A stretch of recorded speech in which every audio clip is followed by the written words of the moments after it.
Sejam todos muito bem-vindos. Eu estou recebendo aqui o Matheus Portelinha, assessor pedagógico da Somos, do Líder em Mim, e está aqui hoje para a gente falar sobre esse programa que é tão importante, que faz parte hoje aqui da Escola Cristã Ebenezer. E eu já começo, Matheus, te perguntando algo bem simples e prático. Por que uma escola tem que ter um programa socioemocional? Por que é tão importante? Por que a gente fala tanto do Líder em Mim? Eu já quero dar as boas-vindas com essa pergunta já para você. Maravilha. Obrigado, Jonatas, né? Agradecer também toda a equipe da Escola Ebenezer que me acolheu super bem. Hoje estive num dia de visitação de toda a escola, de reuniões também.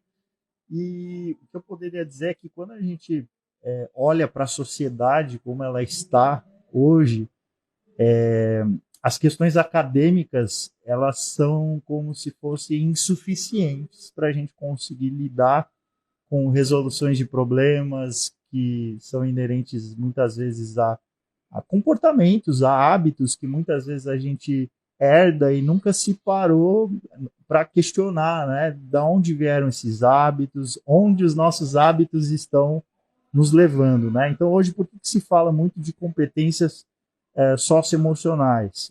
Porque muito mais do que competências de ordem cognitiva, que é aquilo que a escola durante anos passou seu tempo ali dedicando esforços, que é a área acadêmica, muito mais do que isso, é importante você trabalhar pertencimento, princípios, valores, propósitos.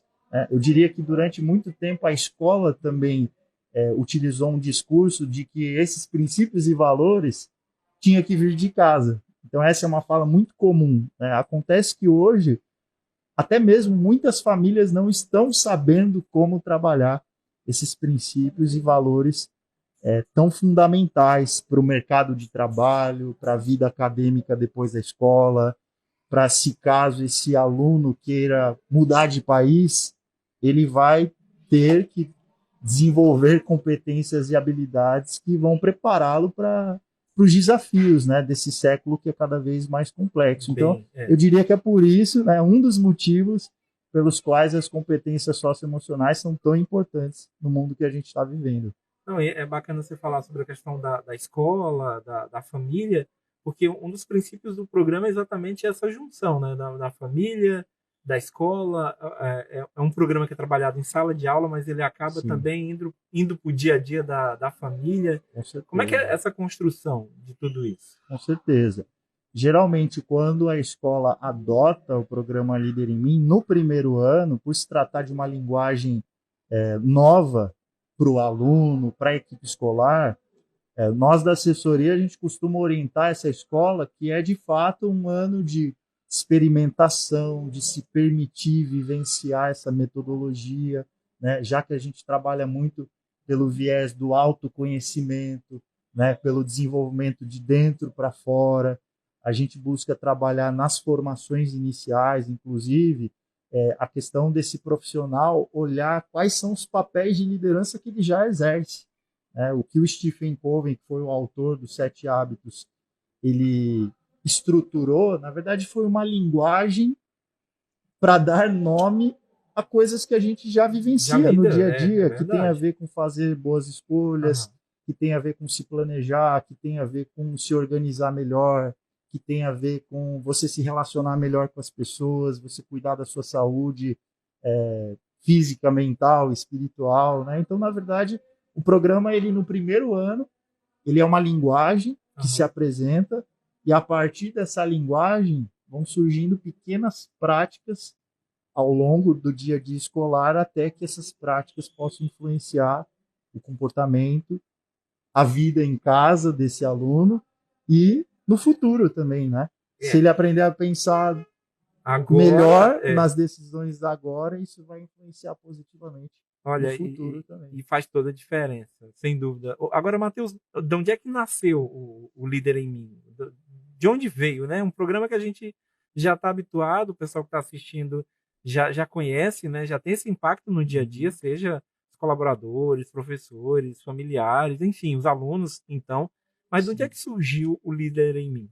Legal. O Líder em Mim, ele surgiu em 1999, na Carolina do Norte, numa escola chamada Abe Combs, que na época passava por questões de indisciplina de alunos, o ambiente interno da escola era um ambiente que não era muito bem cuidado, os profissionais não tinham, digamos que, ânimo ou prazer de trabalhar naquele ambiente, por consequência, os pais também eram um pouco engajados, né? Uma escola que na época era situada também num bairro ali onde a criminalidade estava aumentando. Então, em torno disso, surgem várias preocupações. Que tipo de aluno a gente está preparando para a sociedade lá fora, né? Que tipo de necessidades eles estão enfrentando hoje que talvez a gente não está conseguindo suprir.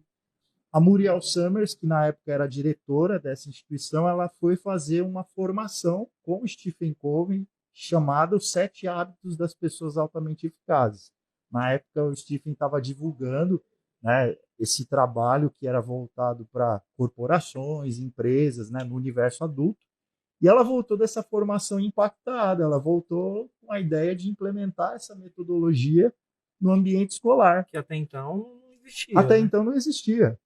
Então, passado um ano dessa implementação, ela começou a ver ali pequenas mudanças no ambiente, pequenas mudanças na maneira como as pessoas se tratavam, pequenas mudanças na forma com que os alunos enxergavam o próprio valor e potencial que influencia na autoestima. E a partir disso, o programa foi sendo um atrativo para outras escolas, não só dos Estados Unidos, mas de outros países também. E hoje, né, para nossa alegria, a gente tem cerca de 60 países que trabalham com essa metodologia. São mais de 4.000 escolas espalhadas pelo mundo. Só no Brasil a gente tem cerca de 500 escolas que já adotam essa metodologia desde 2013, né? E a gente só vê o programa trazendo resultados positivos, contribuindo com o trabalho pedagógico que as escolas fazem. Obviamente, cada escola, né, coloca seu tempero Aham. especial no programa. E foi assim que surgiu, a partir de um livro, que hoje é best-seller, que se tornou uma formação, né, que antes era voltado para o meio corporativo, hoje alcança escolas, e as escolas hoje têm feito um papel de envolver famílias, envolver colaboradores e fazer a diferença no mundo, né? É isso que a gente espera com a educação.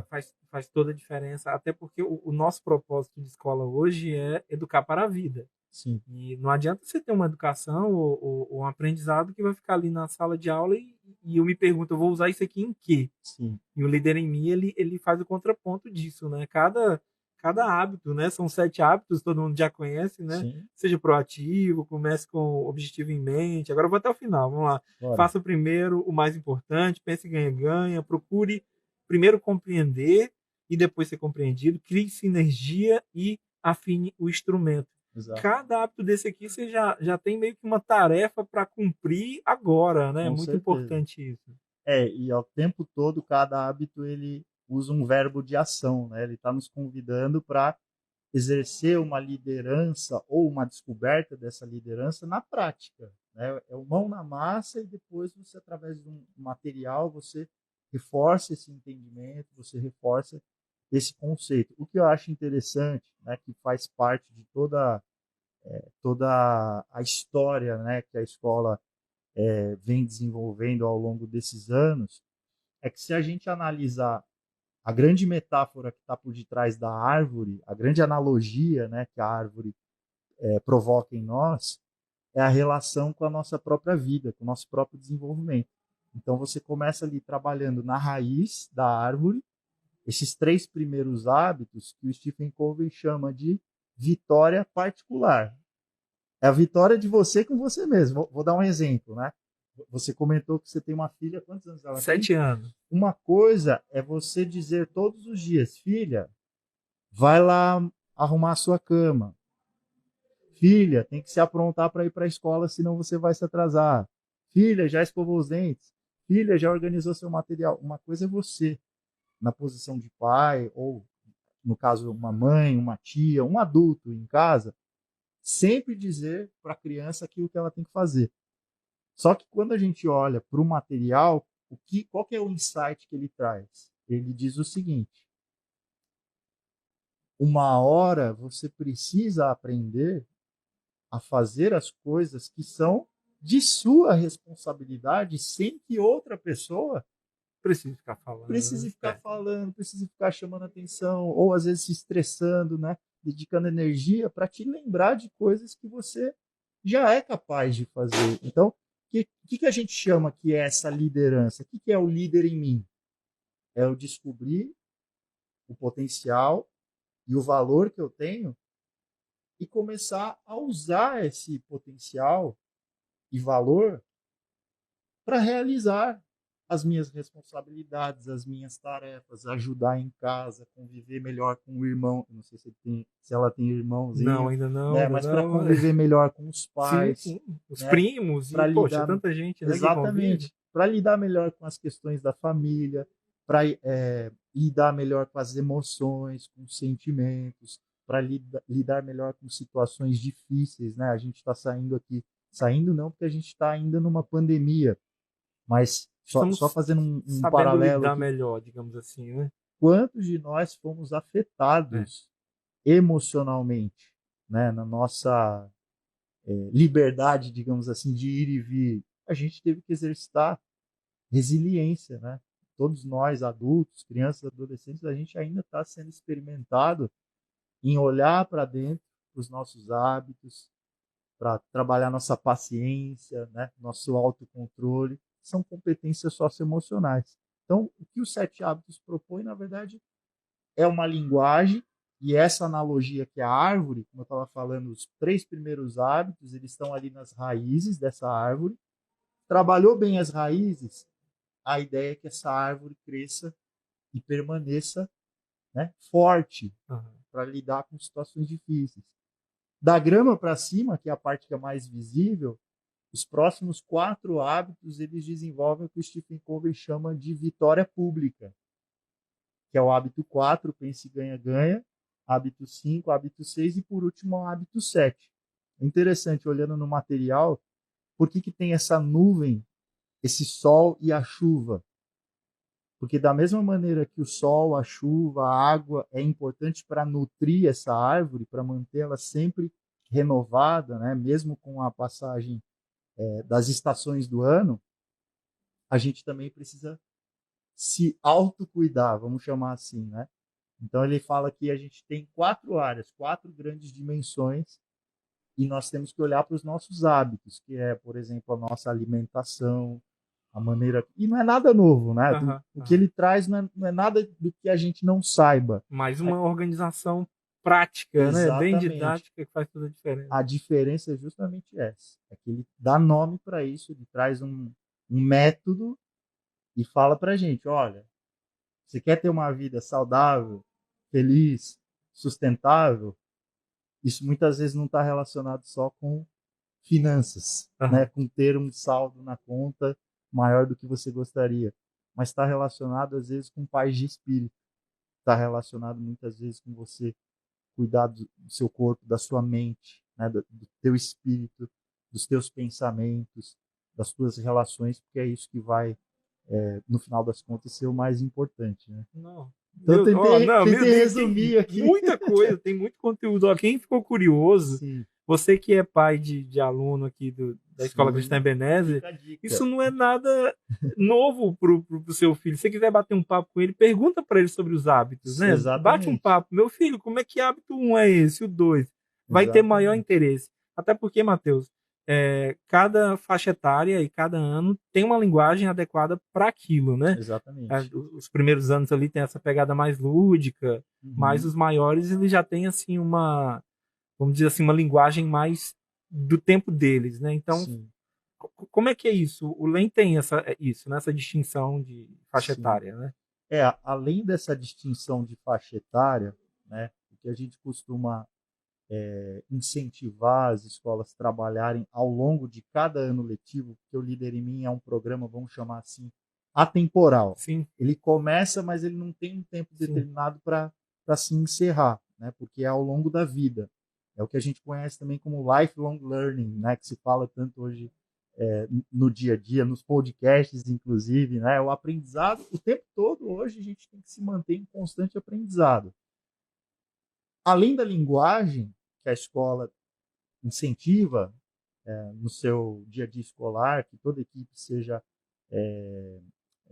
motivada a colocar em prática, além dos alunos, existem ferramentas de liderança.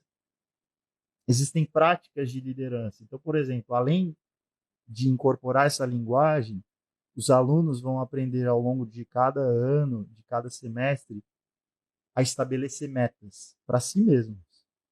Meta pessoal, meta acadêmica. A gente tem uma prática que é muito legal, chamada papéis de liderança. Então, dentro de sala de aula, cada aluno vai escolher um papel Essa qual ele informação mais já se chegou lá em identifica. casa. Já Tem uma chegou? menininha que vai ser líder nas próximas semanas na É sala. Tá mesmo. bem, assim, apreensiva para ser a líder, Que a legal. próxima. É bem bacana. E essas práticas, elas vão, na verdade, ampliando o entendimento desse aluno sobre o que é ser líder. No começo, tem alguns alunos que acham que ser líder é mandar no outro, né? Quando, na verdade, você pode também influenciar pessoas. É uma característica de liderança.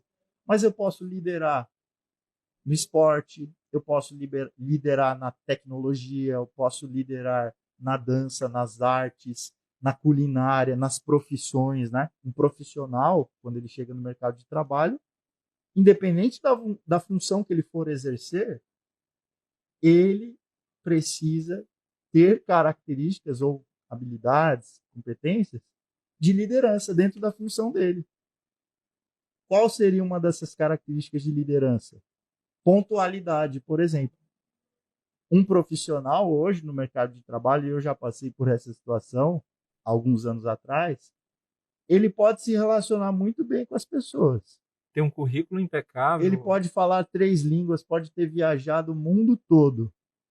Mas se ele tiver dificuldade de começar uma aula ou bater o seu cartão ali na hora marcada, pré-estabelecida, ele pode ser mandado embora.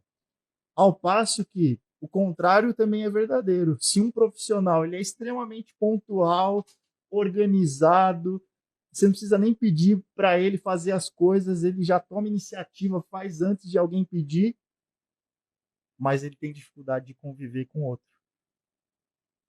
Ele tem dificuldade de respeitar opiniões diferentes da dele. Ele tem dificuldade de silenciar para ouvir o que o outro tem a dizer.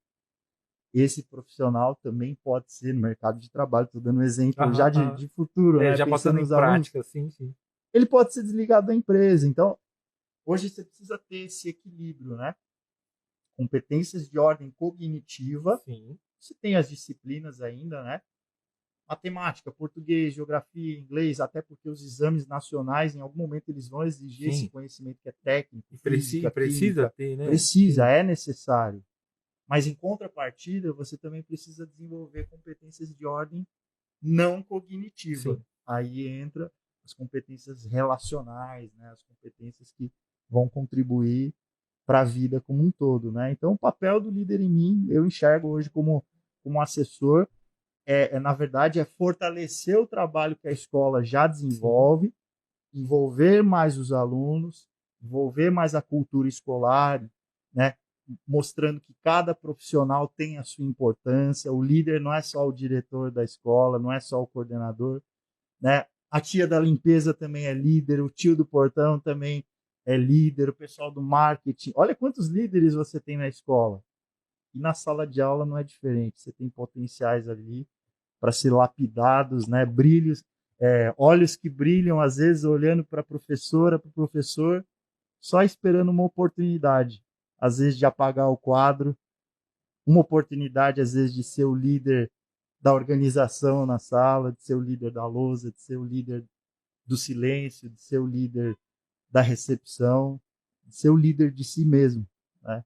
Então a gente acredita que o programa ele tem o intuito de ajudar a escola nesse sentido e a gente está muito feliz de ver o engajamento, a paixão que a escola tem pelo programa, que já é uma referência para nós no time de assessoria. Ah, bacana. O líder em mim vou usar uma expressão aqui do Maranhão, um xodó da escola, faz parte totalmente da estrutura. Exatamente. Ô, Matheus, fico muito grato aqui por esse tempo da gente falar um pouquinho, né, do líder em mim, porque tem muito conteúdo, né, muita literatura, tem muito material online e é uma infinidade, né, sim, o líder em mim. mas eu não posso deixar de encerrar, de ir ali para a sua câmera, você deixar uma mensagem exatamente para os pais, né? Para os pais, para os responsáveis, né? Talvez para a avó, para o vô, para o tio, para a tia, Sim. que estão engajados nesse processo socioemocional na construção hoje do aluno, né? Do netinho, do filho. Enfim, cara, deixa uma mensagem aí e muito obrigado de verdade por ter tirado esse tempo a gente bater um papo sobre isso. Imagina, eu que agradeço, né? Se eu pudesse deixar um recado aqui para as famílias que estão assistindo a esse podcast, é que além de comunicar para os seus filhos, né, para os seus netos, sobrinhos, aquilo que eles não podem fazer, né, comuniquem aquilo que eles são capazes de fazer. E ainda que ele cometa algum erro no processo, na tentativa de querer acertar, reconheça o esforço, né? E eu gostaria de citar também uma autora que eu gosto muito, que ela escreveu um livro chamado Mindset, que é uma psicóloga também norte-americana, chamada Carol Dweck, que ela diz que no processo de desenvolvimento de uma pessoa, nós temos que considerar o esforço. Então, elogie o esforço, dê oportunidade para o seu filho se esforçar e convide, né? Às vezes o pai e a mãe quer que o filho se esforce, mas ele manda, ele impõe, faça isso porque eu estou mandando. Ou às vezes fala para o filho fazer algo que ele mesmo não faz. Então a dica que eu daria é: faça algo junto com o seu filho, né? Inspire seu filho, elogie o esforço. Se ele não conseguir, continue incentivando, porque quanto mais incentivo do esforço, maior vai ser esse reconhecimento dele de saber que ele tem potencial, que ele tem valor. E se ele cair, ele vai se tornar capaz de levantar, né? Se ele errar, que ele possa ser capaz de tentar de novo até que ele consiga ter um resultado melhor. Então esse é o meu recado, né? Queria agradecer novamente pelo convite e a nossa equipe da assessoria pedagógica do Líder em Mim está à disposição de vocês. Maravilha, muito obrigado, Estamos Matheus, juntos. mais uma vez. E agradecer a produção desse podcast, uma produção do Estúdio Renove. Daniel Fonseca, muito obrigado pelo apoio e dedicação. Tamo junto e a qualquer momento a gente tá de volta. Até mais.